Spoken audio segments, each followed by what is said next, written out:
Il y a les épaulettes de général, voilà, ici. Ça, c'était pour mettre sur les épaulettes. Et ça, je ne sais plus comment c'était. En plus, c'était moi qui lui mettais ça sur son uniforme. Ça, c'est une quantité de décoration. Alors là, il y a la Légion d'honneur, il y a Compagnon de la Libération, la Croix de guerre Théoé, je crois que c'est ça, la médaille de la Résistance. La médaille de la Résistance, de la vraie Résistance. Là, c'est une croix de guerre. Là, je ne sais plus ce que c'est. Mais voilà, ici, celle-ci, c'est donc le DSO. Et le DSO, comme c'est un peu ancien et qu'il l'a beaucoup porté, il a perdu la petite rose. Il y a une petite rose qui dit qu'il l'a eu 2 fois. Bon, il y en a d'autres, vous voyez, ça existe en plusieurs. Il en faut plusieurs, voilà, c'est un peu la même chose que celui-ci. Tout ça, ça signifie des choses pas évidentes à faire. Hein, parce qu'on ne pouvait guère faire plus pendant la guerre que ce qu'il a fait. Voilà. Et puis alors, une que j'aime bien et que moi je me serais attribuée, moi n'ayant rien fait, c'est les petites décorations de soirée. Il faut que je vous les mette dans le bon sens. Voilà. Alors attendez, il faut que je les mette bien. Voilà, vous accrochez ça sur la veste à gauche de votre tenue de soirée. Alors ça c'est la Légion d'honneur. Non, oui, c'est la Légion d'honneur. Non. Alors, non, la Légion d'honneur, c'est un truc comme ça. Ça, alors c'est peut-être la Légion d'honneur belge. Ou officier. Il faudrait quelqu'un spécialisé médaille parce que je ne me souviens plus. Mais ça a de la valeur parce que ça représente aussi beaucoup de morts. Et c'est pour ça qu'il faut respecter les décorations parce que il y a quand même beaucoup de souffrance là-dedans.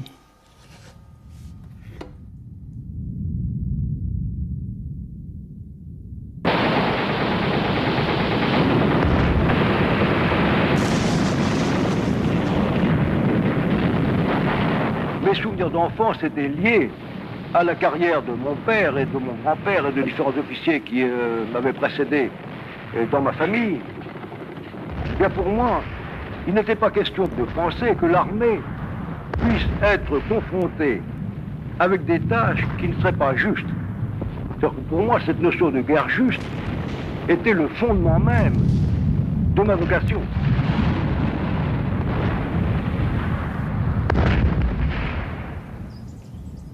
Alors, il faut choisir dans toutes les images que j'ai de lui. Il y en a beaucoup j'en aime beaucoup, mais quand je l'ai rencontré, c'était très bien aussi. Il était en civil et voilà. Comme ça, je ne savais pas que c'était un militaire.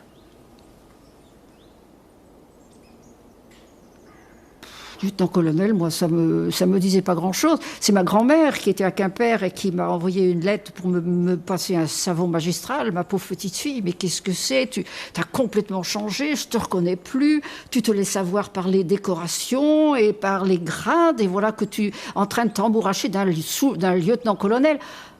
Mais ça n'avait rien à voir avec la réalité. Et pour ma grand-mère, donc peut-être que son mari mon grand-père avait fait 14-18, bon, un lieutenant-colonel ou un colonel, c'est déjà un vieux bonhomme. Enfin, un vieux bonhomme de 50 ou 60 ans. Alors, moi, j'avais 23 ans. Donc, pour ma grand-mère, sa petite fille avait perdu le sens de tout. Parce qu'en plus, il avait 36 ans.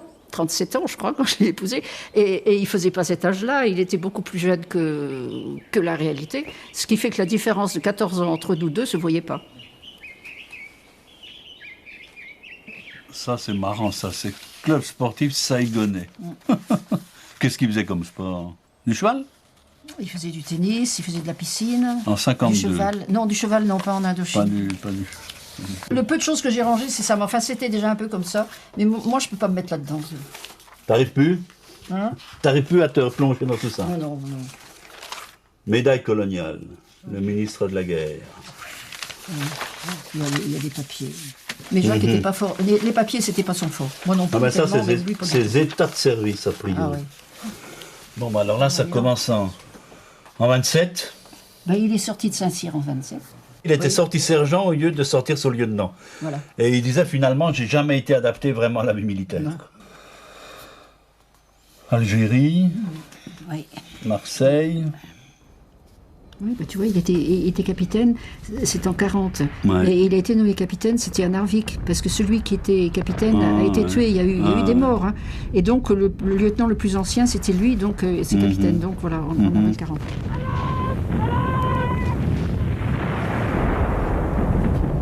Ouais, c'est la seule victoire de la Seconde Guerre mondiale, pratiquement. Non? Oui. Les routes du fer étaient coupées. Ouais.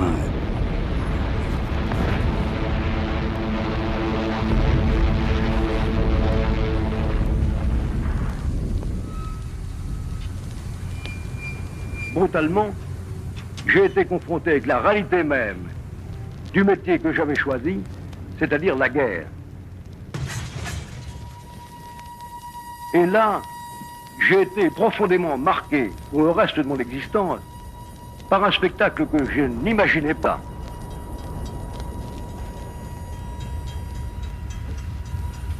Tu vois, il a embarqué à Brest. C'est Ouais. ça. C'est quand il est revenu de Norvège. Ils sont revenus de Norvège sur un bateau polonais. Ils sont arrivés à Brest et les Allemands étaient déjà là.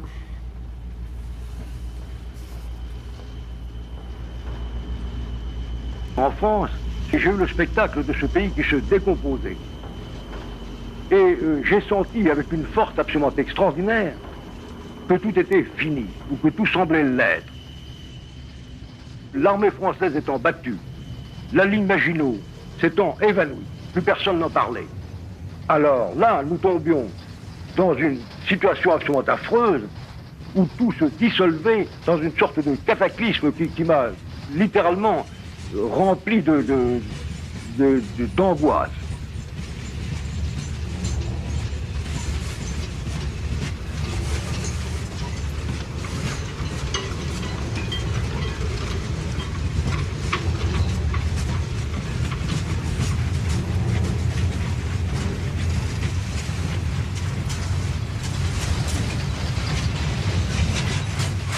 Toute mon énergie se portait vers le fait de me battre pour m'opposer à cette oppression, ce côté absolument monstrueux de l'idéologie nazie qui en réalité était le fondement de cette occupation de la France.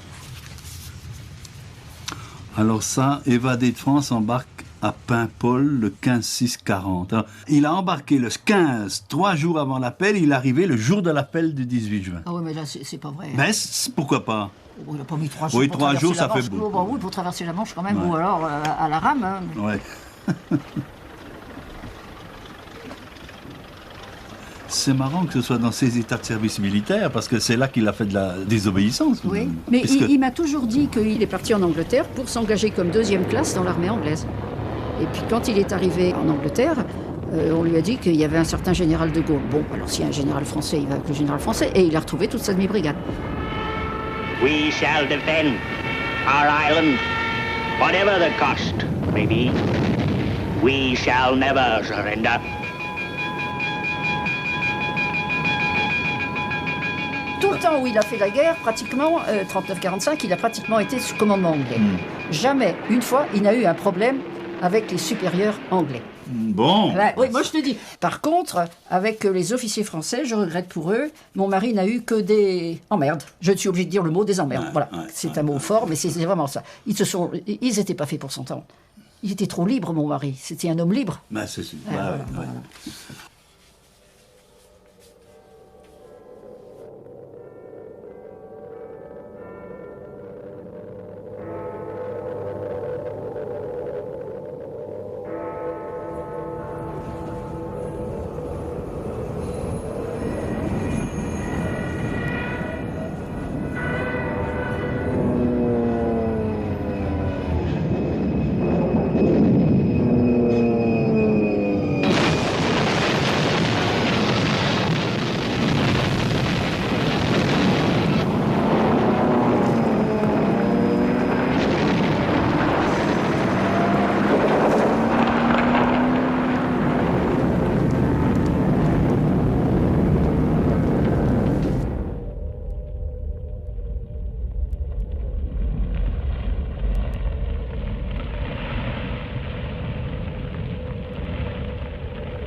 ils mettent pas tout, Et ensuite, parce que ouais. les Français, l'administration française n'était pas là-dedans du tout. L'administration française était à Vichy, donc une partie de ce qu'il a fait. Douala, l'Afrique, Gabon, Libreville. Il se bat dans le désert après. Hein. Oui, ils ont fait le tour par l'Afrique du Sud et il est arrivé sur l'Érythrée. Après, il a fait la Syrie. Et là, ils ont été obligés de se battre contre les troupes françaises de Vichy. Et ça, c'était pas très agréable. Et puis après ça, ils sont partis en Libye. Il y avait presque entre deux armées affrontées dans ce désert de Libye, sans aucune population, sans ville, dans un vide absolu, une sorte de sympathie entre professionnels. Et on ne peut pas dire que nous ne respections pas les adversaires qui étaient en face de nous, par le fait même qu'ils acceptaient de se faire tuer comme nous l'acceptons nous-mêmes. Et il est bien évident que les morts, qu'ils soient allemands, anglais, sud-africains, australiens ou français libres, étaient enterrés par des soldats comme des soldats.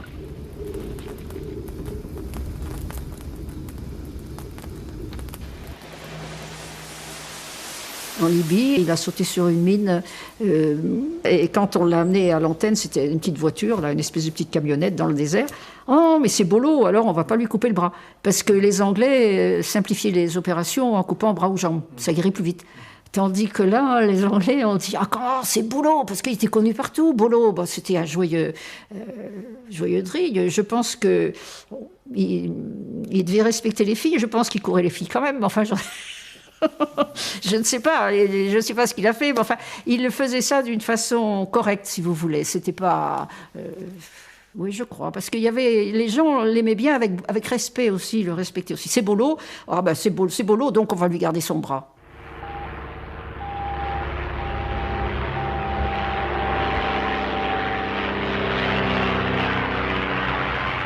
Et puis il a appris qu'il y avait de la résistance en France. Et donc, il a fait la formation de parachutiste SAS en Angleterre, et puis une formation d'agent secret. Et puis finalement, il a sauté dans les Ardennes pour prendre la responsabilité du maquis des Ardennes.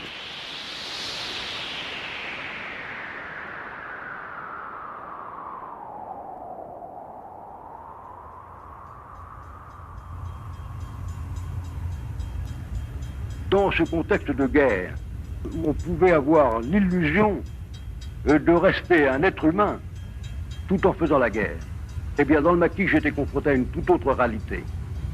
Car j'ai vu des Allemands dont j'étais bien obligé de penser que quels que soient les actes abominables auxquels ils se livraient individuellement et hélas collectivement, ils étaient cependant des hommes comme moi. Et comment ne pas se poser une question terrible sur ce qu'il y a au fond même d'un homme, quand on sent tout d'un coup que dans certaines circonstances, ce mal affreux qu'on a sous les yeux est en vous.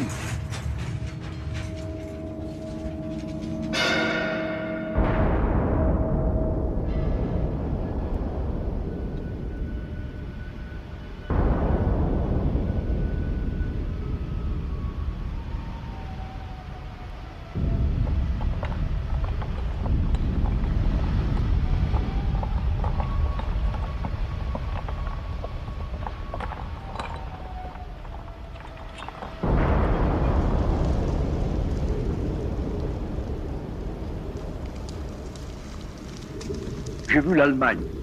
L'Allemagne écrasée. L'Allemagne battue. Et croyez-moi, ce n'est pas le mot d'ennemi qui me venait à l'esprit.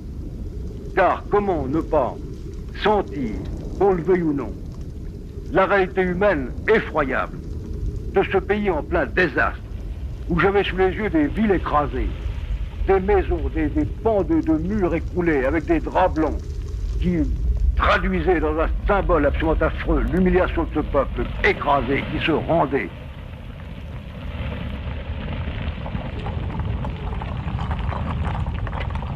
C'est vite dit que les gens sont vos ennemis, mais comment ne pas reconnaître dans leur visage le visage des vôtres et votre propre visage?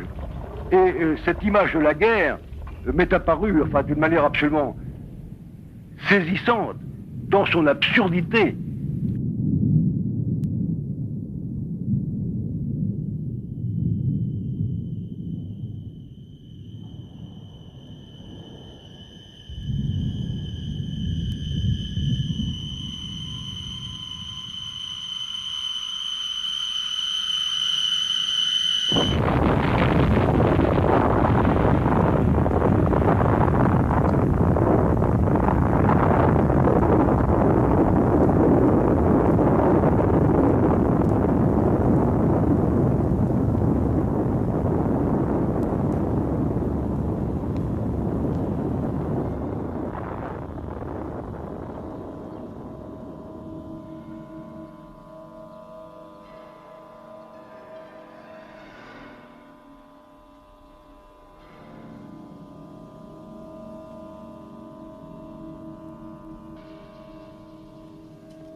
À la Libération, on s'est mariés et il y avait des possibilités de partir dans le civil. Et l'armée, mon mari en avait fait le tour. La guerre, c'était fini. Il avait fait tout ce qu'il pouvait pour sauver l'honneur de l'Europe et de la France. Et alors, il y avait le projet d'aller délivrer le Tonkin de l'occupation japonaise. Les Japonais ne s'en allaient pas. Donc, le régiment que mon mari venait de quitter a été nommé pour partir en Indochine. Et donc, ils ont trouvé le moyen de nous trouver tous les deux où nous étions et de venir dire, voilà, nous on part, mais vous venez avec nous. Bon, alors moi je suis honnête. Hein. Alors je lui ai dit, écoutez, c'est pas parce que nous nous sommes mariés que moi je vais vous retenir prisonnier dans mes cotillons. Donc si vous trouvez que c'est votre devoir d'aller, vous allez. Donc il est parti.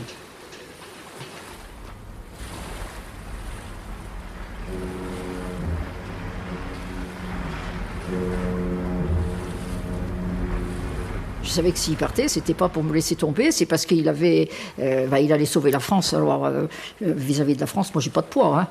Hein. Les pauvres femmes, elles n'ont pas de chance vis-à-vis de la France. Hein. Je regrette de ne pas avoir eu l'analyse anticolonialiste, mais enfin je l'avais pas encore à ce moment-là.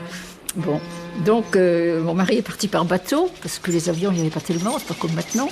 Et il s'est arrêté au Caire et du Caire il m'a envoyé une boîte de Harat Loukoum. Eh ben, j'aime autant vous dire que cette boîte de Harat Loukoum, que j'aime pas du tout, c'est pas bon, hein. J'aime pas les Harat Loukoum, mais la boîte de Harat Loukoum a trôné sur le buffet de la salle à manger chez mon père. C'était une preuve matérielle que mon mari ne se moquait pas de moi et qu'il avait pensé à moi encore au Caire. Et puis après, il y a du courrier qui est arrivé. Et donc, mon père s'est rendu compte que le mariage était sérieux, quoi.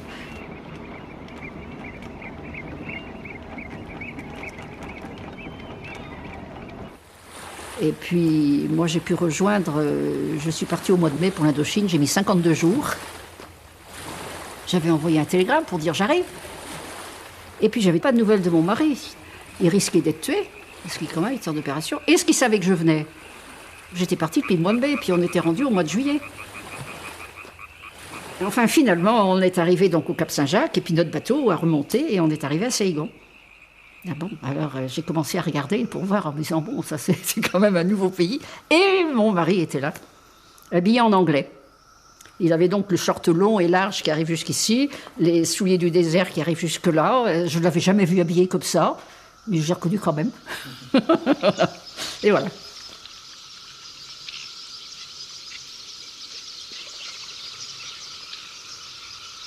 Mon mari avait trouvé une très jolie maison, style basque, rose, le rêve, quoi, le rêve.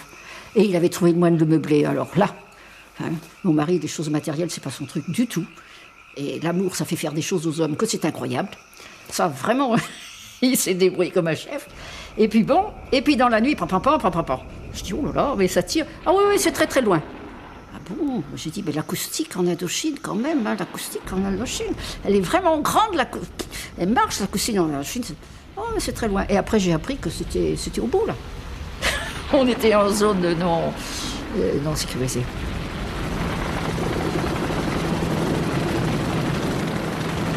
En Indochine, l'armée de métier qui était là-bas s'est admirablement battue dans une guerre effroyablement dure, beaucoup plus dure que la guerre européenne pour toutes les unités qui sont embarquées là-bas. Malheureusement, la France s'est enfermée un peu étroitement dans une conception de rétablissement de ses droits, peut-être dans une perspective qu'elle aurait voulu généreuse par la suite d'ailleurs, mais j'ai bien été obligé de constater qu'il arrive, et c'était en train d'arriver, des cas où une armée dans laquelle les hommes ont choisi la violence parce qu'ils croyaient défendre la justice, peut se trouver embarqué dans des causes dont on ne sait plus très bien vraiment si elles sont tellement justes. Et une armée peut se trouver confrontée avec un adversaire qu'elle n'avait pas prévu, c'est-à-dire un peuple entier. Une fois, j'ai vraiment cru qu'il était mort, hein. Parce que il aurait dû revenir, il n'est pas revenu. Il avait dit qu'il serait revenu au bout de 4 jours, au bout de 5 jours, il était toujours pas là. Et puis voilà le chef d'état-major qui me téléphone pour me demander s'il peut venir me voir. C'est mauvais ça, hein. C'est même très mauvais. Oh là là, oh là là. Et le chef d'état-major venait me voir pour... je ne peux pas vous dire pourquoi. Et j'ai fini par lui dire, puisqu'il parlait de rien, j'ai fini par lui dire, et vous avez des nouvelles de mon mari? Ah, bien sûr, vous savez pas, hein, bah si, mais il a été obligé de passer par un... Vous savez, hein. Ouh. Non, c'était hard, hein.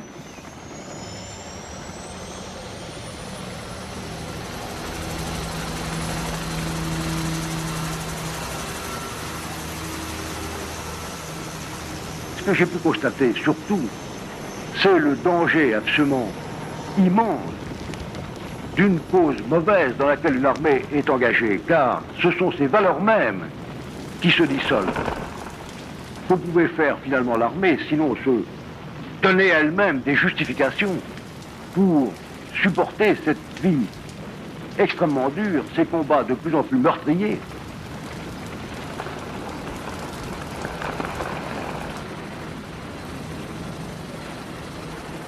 Si des tas de choses affreuses se sont produites, car il ne faut pas être naïf, il s'est produit, bien sûr, en Indochine, des faits de torture, et même d'actions de terreur sur la population. Mais pas, en tous les cas, dans une ambiance de consentement des autorités responsables. Et des officiers qui se seraient permis de se vanter d'avoir mis en œuvre ces manières de faire auraient été lourdement sanctionnés.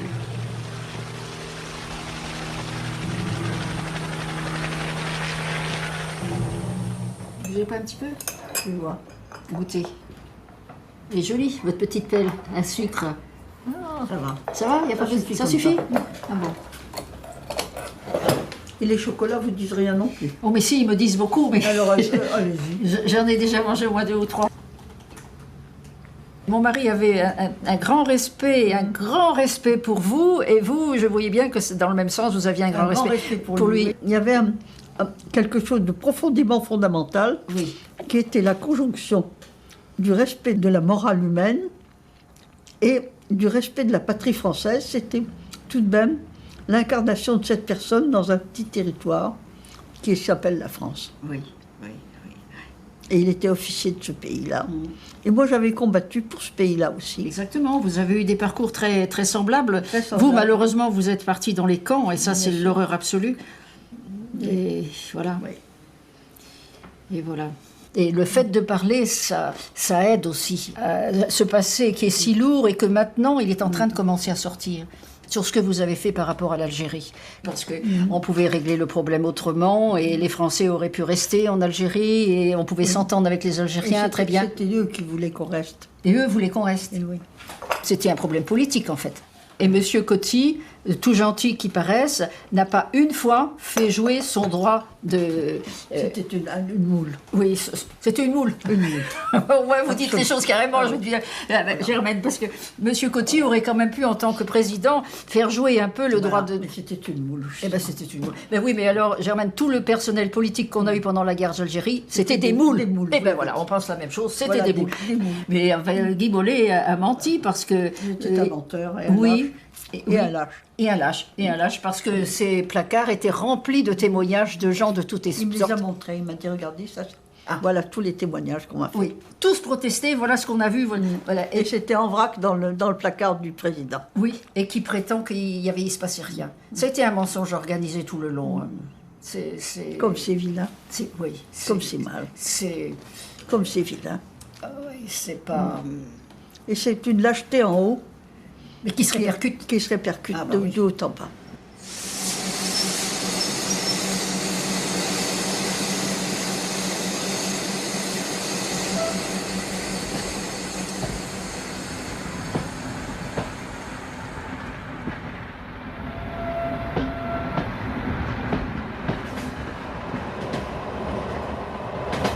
Je suis parti en Algérie volontairement parce que, ayant vu ce qui était arrivé à une armée de métier, c'est-à-dire la nôtre, en Indochine, puis à une deuxième armée extrêmement puissante, c'est celle des Américains au Vietnam, je m'étais dit, quand j'ai vu les rappeler partir là-bas, mais alors ça c'est absolument abominable, c'est toute une génération de jeunes Français qui va se trouver confronté avec un problème absolument fou.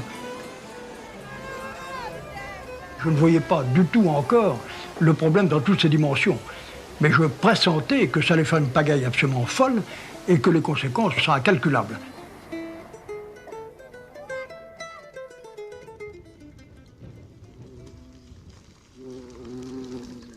Alors, j'ai demandé à ce moment-là à partir avec des rappelés de l'armée de l'air.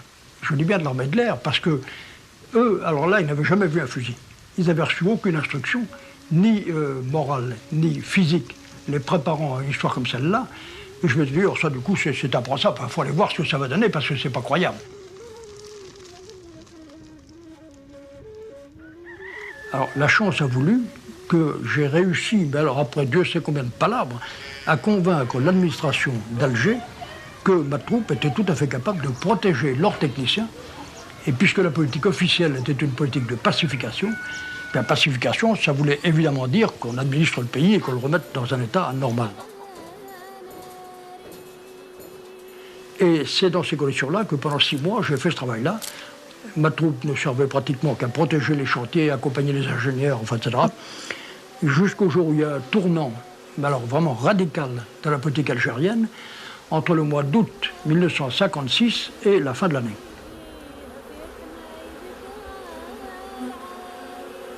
À la fin de l'année, le général Salan a pris le commandement, d'une part, et d'autre part, il y a eu l'apparition du terrorisme urbain dans la ville d'Alger.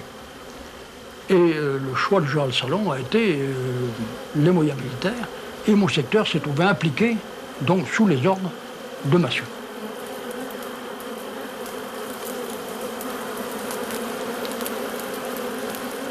Un matin, mon officier de renseignement du 2e bureau est arrivé chez moi et m'a dit, mon général, voilà ce qui se passe, moi je comprends rien. Cette nuit, il y a des femmes musulmanes, 3 exactement, qui sont venues me trouver, complètement affolées, et m'ont dit, il y a nos fils qui ont été enlevés. Nos fils qui ont été enlevés, mais par qui? Ah ben par des types avec des bérets rouges. Je dis, comment les types avec des bérets rouges? Vous voulez dire des parachutistes, là? Il m'a dit, bah oui. Mais il m'a dit, dans mon secteur, vous parlez bien, dans mon secteur? Il m'a dit, oui, naturellement, à 3 km de là. Oh, oui, bon, ça, c'est quand même un petit peu fort, ça. Alors, il y a eu 2 ou 3 trucs de ce genre-là.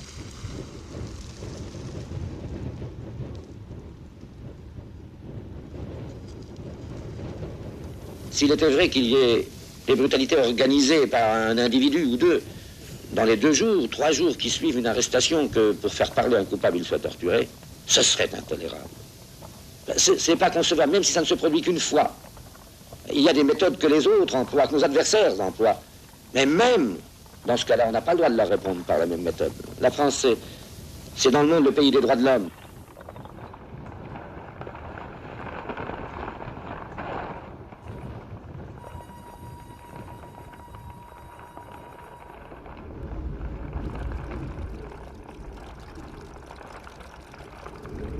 Pendant que j'étais en prison, il y a eu des exécutions. La guillotine était dressée dans la cour. Il marchait souvent.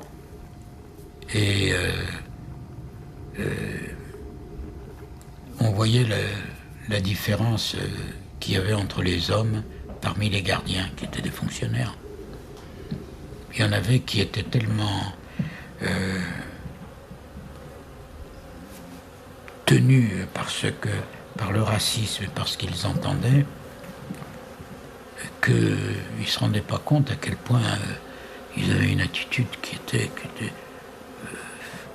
enfin, plus que barbare, quoi. Bon, les exécutions, c'était pour certains l'occasion de faire un bon casse-croûte. Ah bon? Voilà, parmi les gardiens. Mais il y en avait un en particulier, et il n'était certainement pas le seul, qui lui était complètement bouleversé. Et alors, lui, un jour, à l'occasion d'une exécution, il n'a pas pu se retenir, il a pleuré.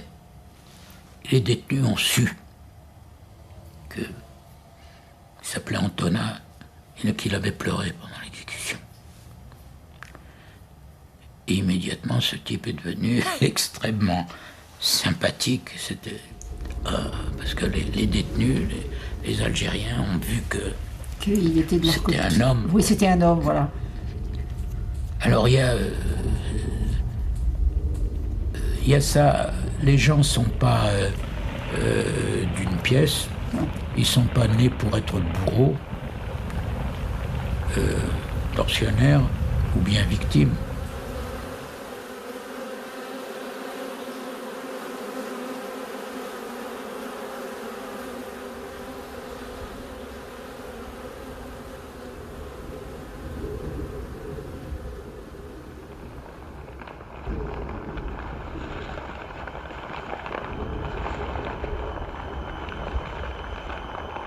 J'ai vu les ordres arriver.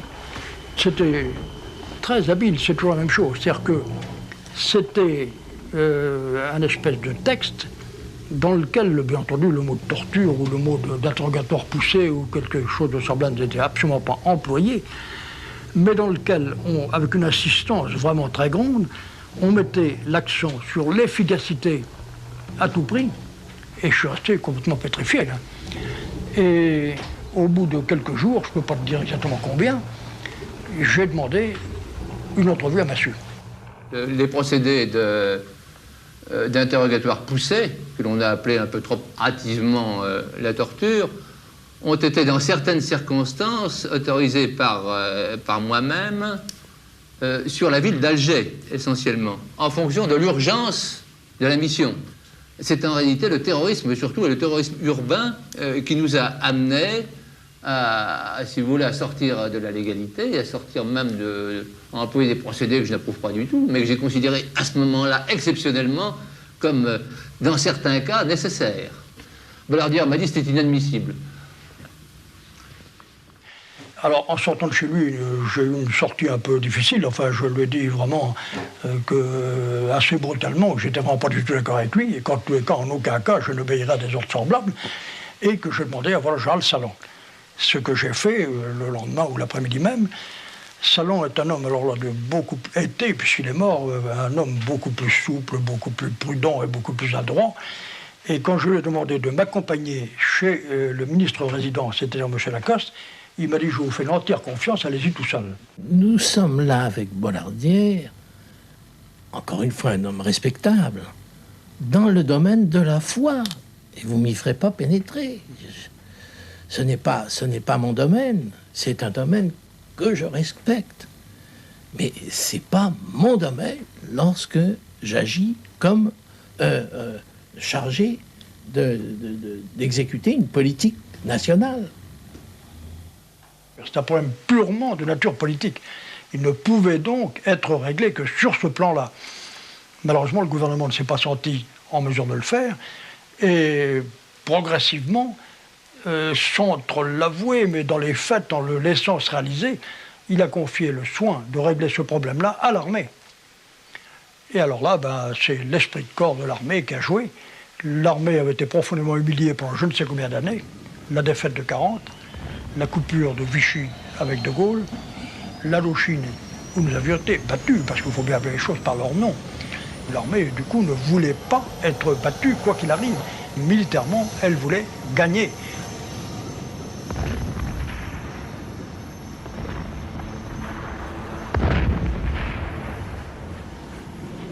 Ce qu'il y a, c'est que l'armée, petit à petit, a conquis les uns après les autres tous les instruments du pouvoir, y compris judiciaire, ou à peu près, et que c'est devenu, alors, un véritable État dans l'État.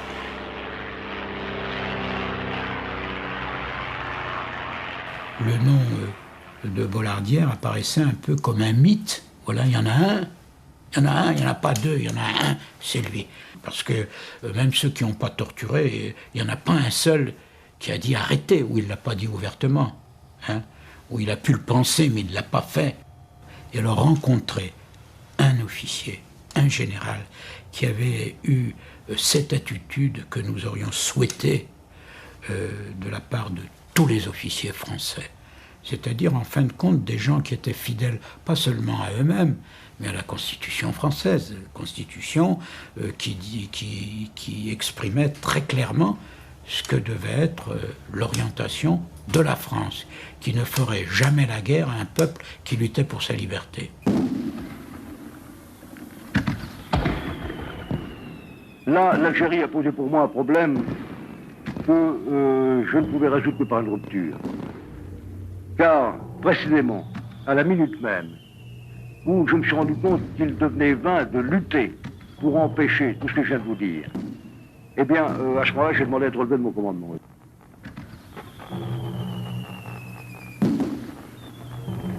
Ça m'a amené à faire délibérément un acte d'indiscipline caractérisé qui a consisté à écrire dans un journal une lettre publique pour expliquer, car je me sentais vraiment astreint à le faire, à l'opinion publique de mon pays, les raisons profondes pour lesquelles j'étais parti.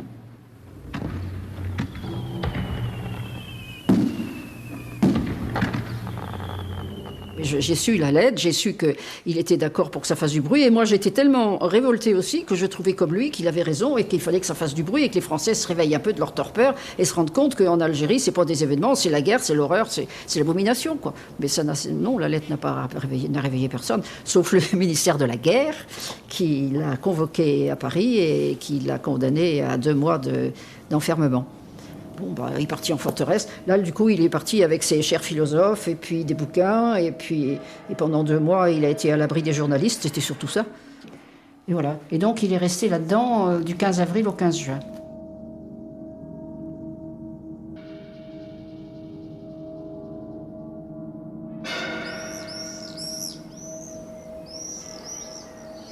Je voudrais souligner en passant un fait qui me paraît infiniment grave.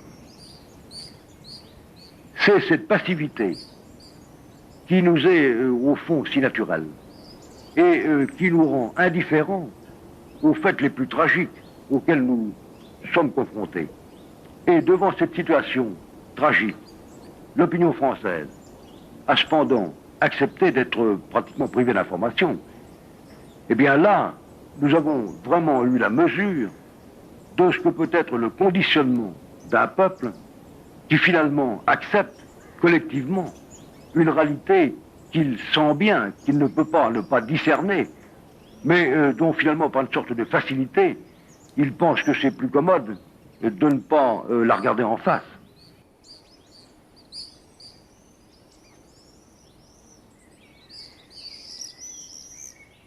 Quand mon mari est sorti de forteresse, il a été nommé grâce à Defer. Il n'a pas été vidé de l'armée comme un salaud. Je dis, parce que c'est ça que les autres pensaient au ministère, au Conseil des ministres. Et donc, il a été envoyé dans ce poste soi-disant très honorifique, général adjoint au commandant de l'AEF et du Cameroun. Sur une carte de visite, c'est très joli. Dans la réalité, c'est rien, ça n'existe pas. C'était un bureau vide et pendant 2 ans et demi, il a été dans un bureau vide sans rien. Rien. Et quand je dis rien, c'est rien. Hein, voilà.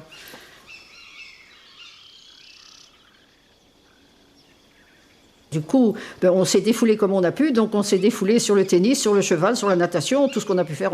Au moins ça, c'était positif, hein, parce qu'il ne faut pas se laisser mourir non plus. Ah non, on était devenus invisibles. Hein. Parce que moi, invisible. Ah, ben si, moi, en Indochine, j'avais des gens qui étaient un peu plus de mon âge, des capitaines, des choses comme ça, que j'avais connus en Indochine. J'arrive à Brazzaville. Le premier, c'est celui-là que je vois, à une fête qu'il y avait eu pour les Bretons, parce qu'on est Bretons aussi. Et donc, je me suis dit, je suis allée vers lui. Comme j'irai vers vous, si je vous trouve dans la rue, si je vous reconnais, j'irai vers vous pour vous dire bonjour. Il a tourné la tête, il est passé, il ne m'avait pas vu. J'étais devenue invisible. Eh bien, quand vous êtes devenu invisible comme ça 2-3 fois, vous vous méfiez beaucoup. Oui, on a changé, je suis très contente. On a eu d'autres amis, une autre vie, tout à fait autrement. Et bon.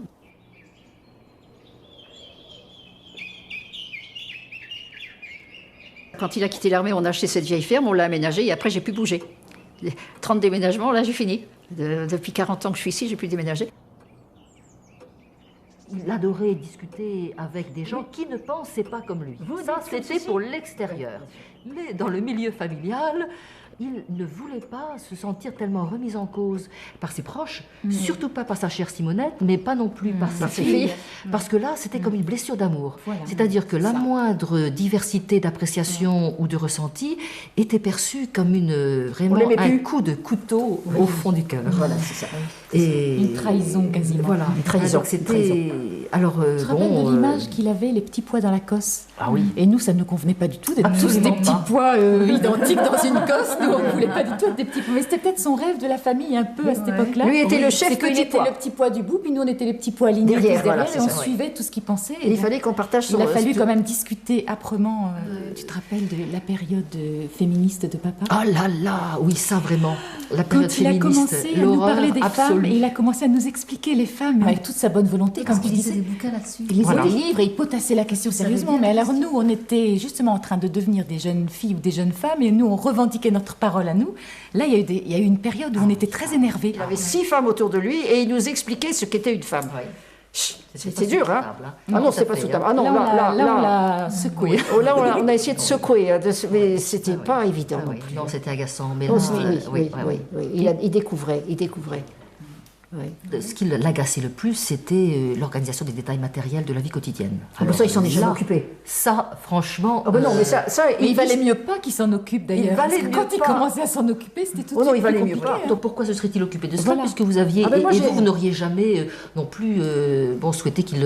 Ah non, moi je ne souhaitais pas qu'il le fasse, parce que je me serais pas retrouvée. Non, si j'ai été utile, c'est en prenant toute l'organisation matérielle, aussi bien commander ci que ça, et les opérations d'appendicite et tout. Et lui, il pouvait partir dans ses idées, travailler et être libéré de toute contrainte, de toutes des contraintes matérielles. Moi, j'ai assumé ça mais bien, avec plaisir, ça ne m'a jamais dérangé. C'est vrai que tous les bouleversements qu'il y a eu dans la famille, les gros changements, vous avez toujours été tous les deux bien unis et très soudés. Oui.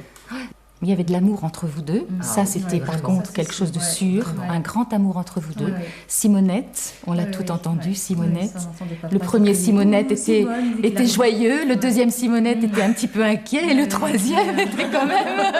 Et il disait, comment je ferais sans vous? Il nous disait que vous étiez son cristal. Il a dit ça? Oui. Ça, il me l'a pas dit. Il l'a jamais dit. Alors, il a dit comment? Eh ben c'est-à-dire que c'était tellement clair et net que c'était limpide. Il y a un côté limpide chez vous qui vous dites une chose, il n'y a pas une virgule à changer, c'est une conviction et clarté totale. Il n'y a pas de zone d'ombre dans les convictions. Mais c'est ça qui est frappant. Alors c'est extraordinaire. Vous apprendrez des choses. Je suis super vénérable, j'apprends que mon mari disait ça. Oh, mais comment je peux le remercier de ça? Enfin, comme je pensais la même chose pour lui, alors on est à égalité. Ah oui.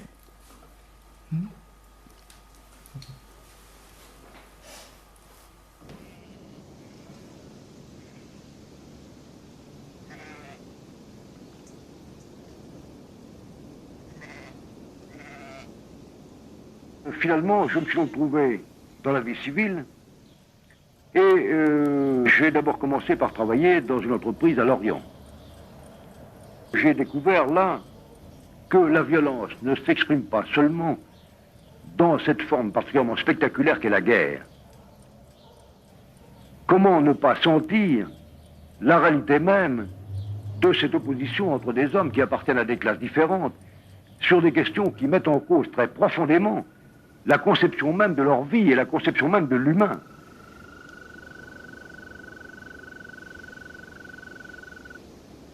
Cette complicité que vous aviez tous les deux, ça s'est jamais démenti, ça c'est sûr. Ça s'est pas démenti. Ben non, mais je veux dire, ça se voyait, et puis...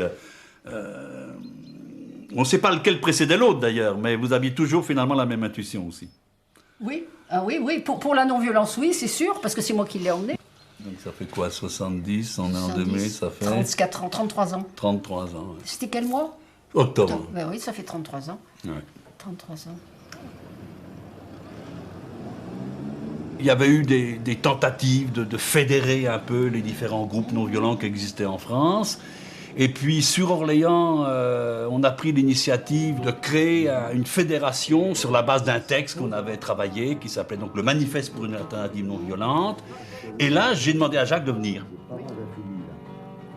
Et tout le monde était heureux de le rencontrer, parce que bon, c'était quand même le grand étonnement que ce général-là, devienne militant de la non-violence. C'est pour ça que les gens qui me disent qu'il a eu une trajectoire un peu tordue et qu'il a fait l'armée, puis après il est devenu non-violent, il a été soutenir les objecteurs de conscience et que vraiment il est très retors comme ça. Moi je dis pas du tout, c'est complètement droit, c'est net, c'est clair, c'est l'homme, l'humanité. Il n'y a qu'à voir les trois condamnations qu'il a eues. C'est rectiligne. En 40, condamné à mort par Vichy parce qu'il a rejoint la résistance. Oui.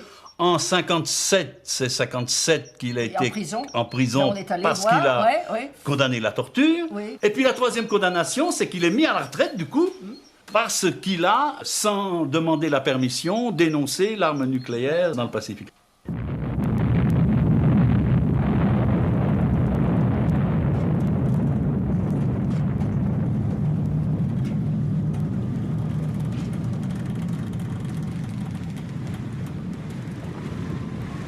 Il faut bien se rendre compte, je pense, que la non-violence, enfin par définition même, est une contestation extrêmement profonde et qu'elle est de nature essentiellement révolutionnaire.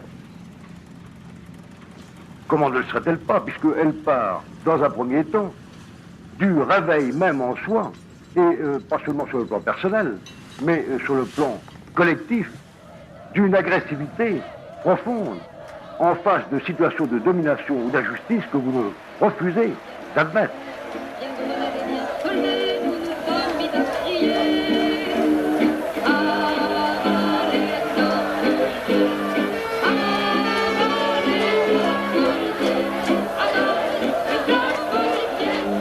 Quand j'ai commencé à être moins mère de famille, enfin que mes enfants pouvaient être tout seuls, je l'ai accompagné, je suis allée avec lui dans beaucoup d'endroits, au Larzac.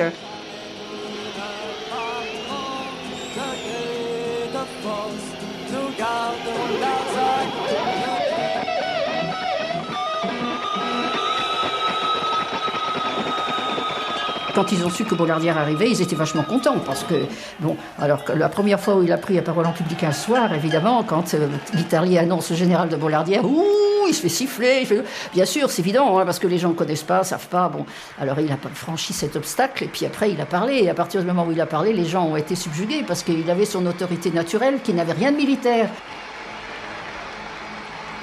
La violence, toute ma vie militaire me l'a assez montré, a pour premier effet de dégrader profondément l'homme qui la met en œuvre. Et il n'est pas pensable que les hommes soient enfermés définitivement dans cette alternative de la lâcheté ou de la violence qu'ils ne contrôlent pas.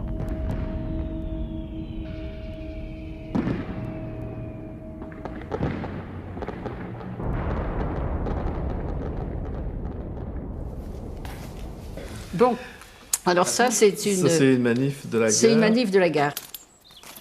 Avec les maires. Une partie. Ah oui, une partie. Une partie des maires. Il y a le maire de Quimper, oui, et puis tous ceux qui venaient là. Le maire de Beil, le maire de Mélac. C'était très compliqué parce qu'on ne pouvait plus rien faire. Quand on avait fini le dessert, il fallait attraper la banderole, la gare de Quimper-les-Vivras, et foncer à la gare, faire l'arrêt et tout, puis après revenir. Et le café était froid, c'était foutu, quoi. Oui, mais on a eu l'arrêt du TGV de 14h. Oui. Un an. Un an, ça a duré. Un an, on a fait. Combien on a arrêté de train en tout? Moi, je dis une centaine. 52 déjà. En un an, on a fait 52. Plus que ça. Plus que ça? Sur 30 ans? Oui, sur 30 ans. Il y a eu des années quand même. On fait un peu moins. Il y a eu des années répits, où mais il y a eu des moments où on a arrêté souvent. Oui. Mais bon, c'était... Avec CRS, sans CRS, enfin, on avait du choix, quoi. On avait quand même réussi à... Et moi, j'avais demandé au curé de sonner les cloches. Oui. Mais il l'avait fait? Non, il ne l'avait pas fait. Moi, je voulais qu'il sonne les cloches pour annoncer aux gens qui sont en train de manger, parce que moi, des amis que je connaissais me disaient, mais Madame Bollardière, vous faites vos manifestations, c'est juste quand je donne à manger à mes étudiants. Parce que vos étudiants, ils ne savent pas manger tout seuls. Il n'y a pas de réponse. Et puis, non, je ne peux pas venir aux réunions le soir, parce que j'ai mon mari. Pourquoi? Votre mari, il ne sait pas manger tout seul? Hein? Moi, je le sais bien, mon mari tout seul, il ne m'a jamais retenu. On a fait des... Oui, c'était sympa. Et alors, mon mari était très content de tout ça, parce que plus je faisais de choses, plus mon mari était content. Et plus ça marchait bien, et plus il était content. C'est vrai. Hein? Oui. Voilà. Donc, physiquement, il ne pouvait pas toujours être là, parce qu'il était souvent parti. Puis quand il a eu ce cancer, c'était... Ce premier cancer, et il n'a vraiment pas été bien. Mais moralement, il a toujours été avec nous. Ah oui, tout le temps.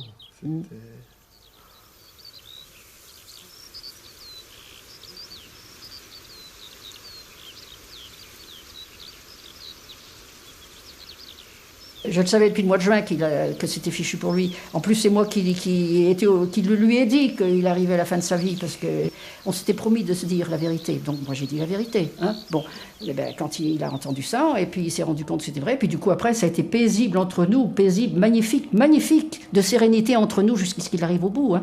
On a eu une sérénité, une tranquillité. Je pense que c'est ça qui frappait les gens. On était d'accord tous les deux. Bon, lui, il allait vers la fin, moi je continuais, mais on était ensemble quand même jusqu'au bout. Hein. Bon, donc après, il est mort. Bien, extraordinaire. Il nous a fait un cadeau merveilleux aux enfants et moi de mourir comme ça, vraiment un cadeau merveilleux. Et quand il y a eu la réunion, je recevais les papiers de convocation pour la réunion, j'y suis allée. Ils m'ont dit, t'es venu? J'ai dit, et pourquoi je ne serais pas venu? Il y a un silence, puis ils m'ont dit, écoute, tu viens, on le sent qu'il est avec toi derrière.